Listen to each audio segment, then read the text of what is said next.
You ask Tiger to solve. This deals with linear equations with one unknown. The final result is x equals 1. Let's solve it step by step. Group all x terms on the left side of the equation. Subtract 2x from both sides. Group like terms. Simplify the arithmetic. Group like terms. Simplify the arithmetic.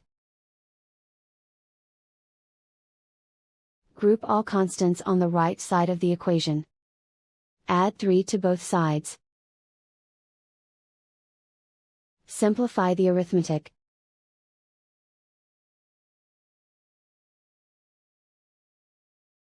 Isolate the x. Divide both sides by -3. Cancel out the negatives. Simplify the fraction. Cancel out the negatives. Simplify the fraction.